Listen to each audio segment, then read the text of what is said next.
દ્વારકા મંદિરના 56 પગથિયા અને 52 ગજની ધજાનો અર્થ.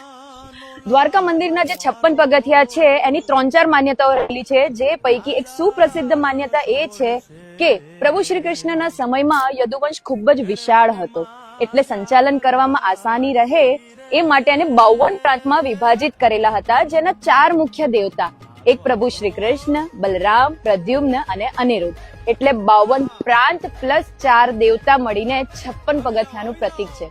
કહેવાય છે કે ગોમતી નદીમાં સ્નાન કરીને આ 56 પગથિયા ચડીને પ્રભુ શ્રી દ્વારકાધીશના દર્શન કરવામાં આવે ને તો આત્માનું શુદ્ધિકરણ થાય છે. દ્વારકા મંદિરની 52 ગજની ધજા, 1 ગજ એટલે કે 3 ફૂટ અને 52 ગજ એટલે કે 156 ફૂટ. આ ધજાના દર્શન ઘણા કિલોમીટર દૂરથી કરી શકાય છે, જે 12 રાશિ, 27 નક્ષત્ર, 10 દિશા, સૂર્ય, ચંદ્ર ને ખુદ દ્વારકાધીશ પ્રભુનું પ્રતીક છે. કહેવાય છે કે જ્યાં સુધી સૂર્ય અને ચંદ્ર રહેશે ત્યાં સુધી પ્રભુ દ્વારકાધીશનું નામ અમર રહેશે.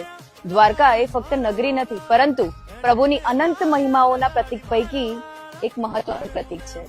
બોલો જય દ્વારકાધીશ.